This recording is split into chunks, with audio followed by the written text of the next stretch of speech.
Ladies and gentlemen, kindly accept my deepest apologies for the delay. I don't want to go into the details, but I had to have a lengthy phone interview, and I'm having a lot of interviews that I hadn't scheduled. You see, I'm not yet used to being president-elect, so kindly take my apologies.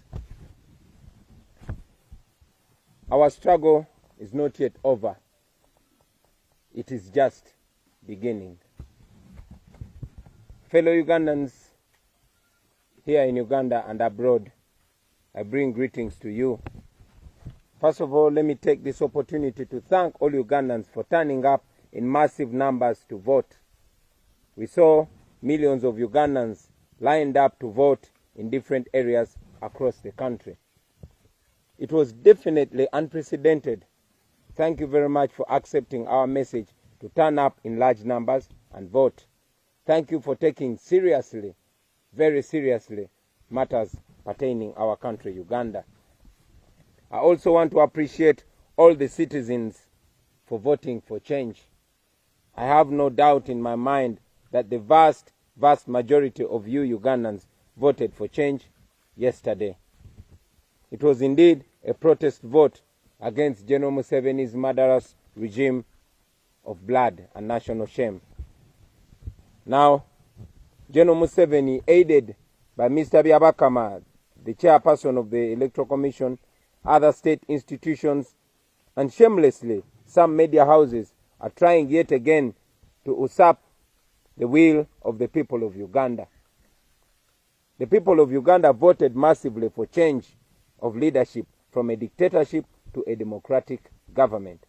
But Mr. Museveni is deliberately trying to paint a picture that he is in the lead. What a joke. Last night, even before counting was completed in some districts, NBS television started broadcasting results showing that General Museveni was leading by 63%. Following a clear script, they hosted biased individuals and lend credence to the outright broad daylight robbery of the people's victory. I want to remind all the media houses and other corporate companies and citizens that the citizens are watching, and all of you who are participating in this conspiracy to defeat the will and victory of the people of Uganda will certainly face the consequences of your actions. Now, let me first of all remind all Ugandans about the illegal, high-handed actions which Museveni and his regime of blood have undertaken to set stage for the worst rigging this country has ever experienced. All of you know the violence and the impunity we have had to endure, the violence and impunity that we've been subjected to on the campaign trail. About 2 weeks ago, the regime arrested my entire campaign team, tortured some of them, and charged many of them in a military court before remanding them to Chitalia prison. These comrades had already taken on critical roles not only on the campaign trail but also supervisory roles on the election day.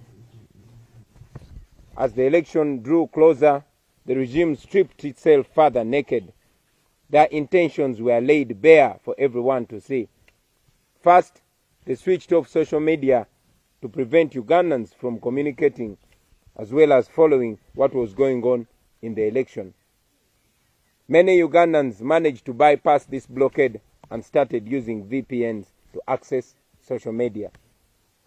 Ugandans could then share videos of the incidents that were going on in the election. The regime had another problem on its hand. On the 3rd of January, we had announced the U-Vote application. This is the app which we had developed over time. We developed this app to enable us to receive results from across the country in record time. The app had other functionaries. Citizens would have been able to upload the videos and incidences that were going on in various parts of the country.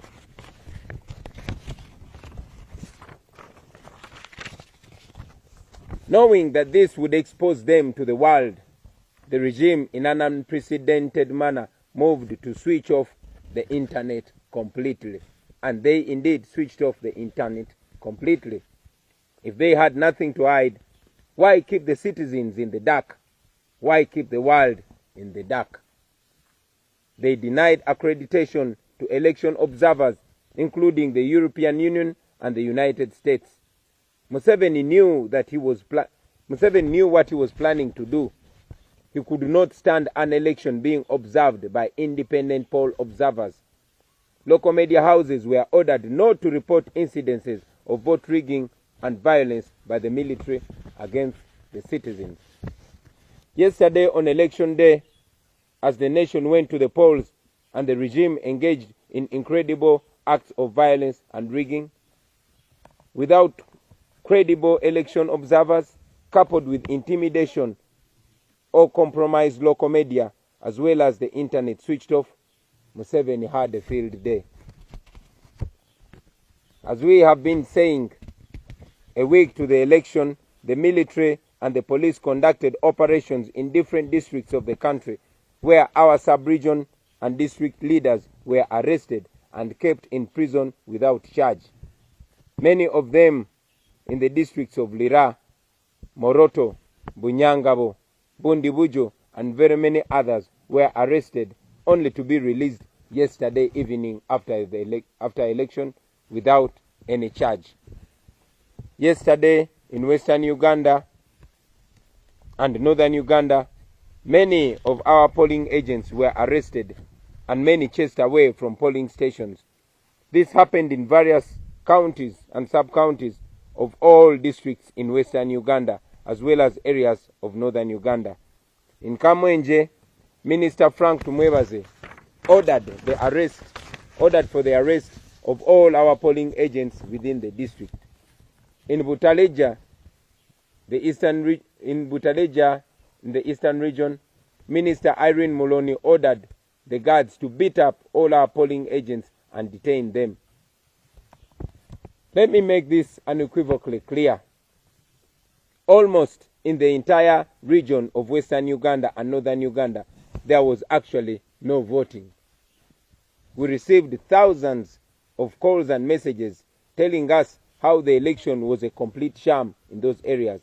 In Bunyangabo, in Chitagwenda, in Kabale, in Rubanda, in Barara, in Chiruhura, in Kazo, and Isinjiro, and many other districts, there was no secret ballot in most polling stations. The military gave people pre-ticked ballots. They gave them pre-ticked ballot papers. In other cases, some people were ordered to vote from the desk in the presence of everyone.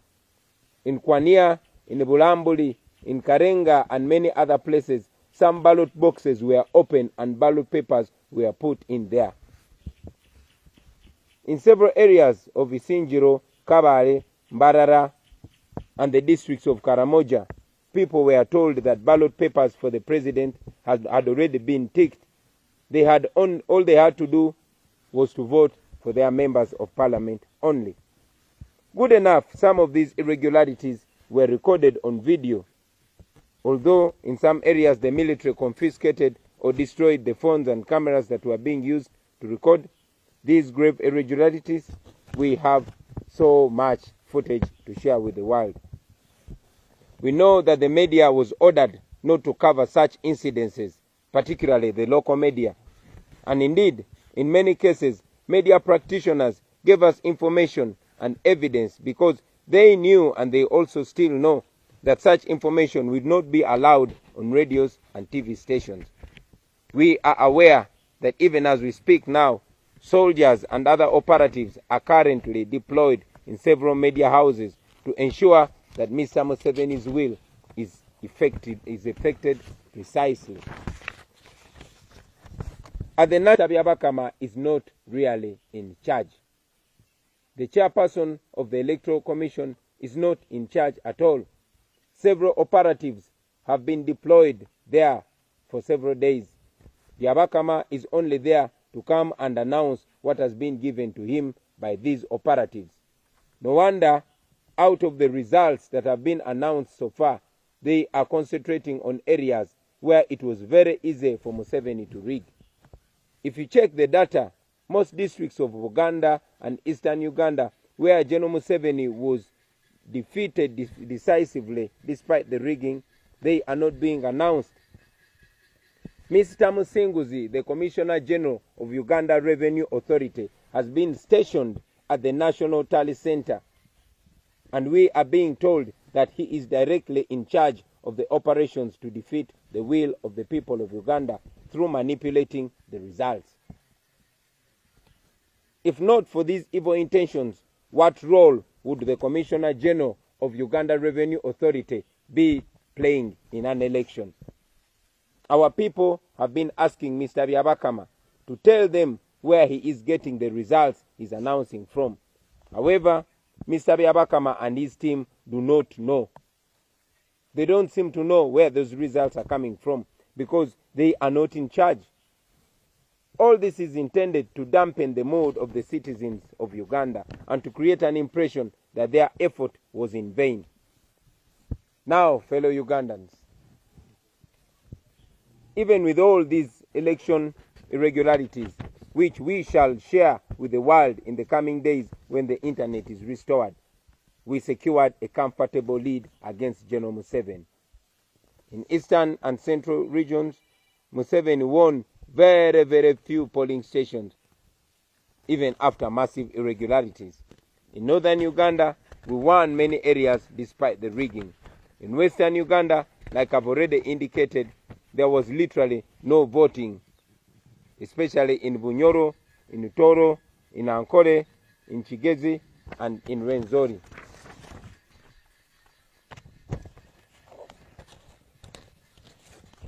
Countrymen and women, I am very confident that we defeated the dictator by far. I call upon all Ugandans to reject the blackmail. We have certainly won this election, and we've won it by far. General Museveni and his small clique of oppressors are trying yet again to impose themselves on the people of Uganda.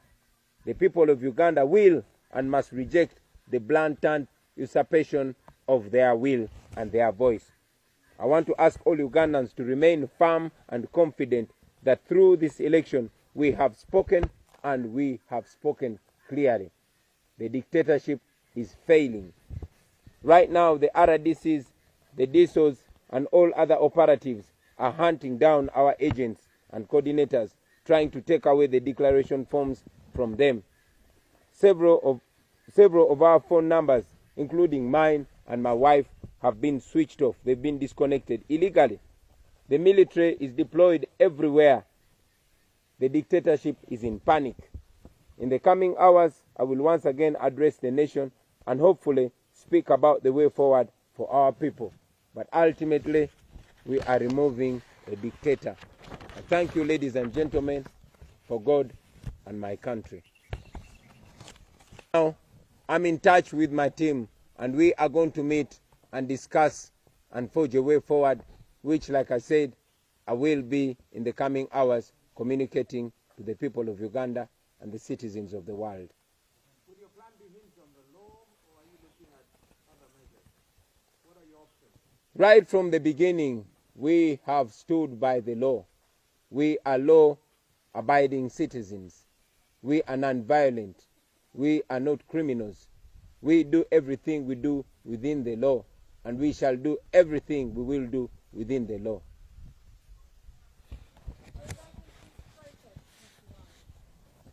According to the laws of Uganda, it is legal to protest for a right. Therefore, every legal option is on the table for us. You mentioned the U.S. is among the countries that did not deploy observers. the U.S. is acting in a hypocritical way in terms of democracy in Uganda in relation to our elections? Well, it is not, I'm not in the position to determine whether the U.S. is acting hypocritical or not. It is on how they act that they will be determined. But they continue to give Uganda support. Well, You cite all these cases that they should be fighting. the many moves that we intend to do is to call upon the development partners not to continue acting in a way that makes them appear like their partners in crime with General Museveni. We hope to call upon them not to continue supporting criminality. We share common values of respect for democratic principles, and it is our hope and prayer that the United States and all other development partners will stick by those values, the values that bring us together. Mr. Wine, how many polling stations were your agents able to access? When you say that the election has been stolen, what numbers are you working with? Can you give us some specifics, something to work with? As you are all aware, the internet has been completely shut down. However, we have been and continue to communicate with our teams, those that have phone numbers that have not been illegally disconnected, and in the coming hours we should be able to give a comprehensive report and update on the same. For starters, we mentioned about the irregularities and the illegalities that have been ongoing. But one of the most grave illegalities and irregularities is for the chairperson of the Electoral Commission to seemingly not be in charge, to be announcing results that he cannot show the world where they're coming from. So among many irregularities that we are combating, that is included.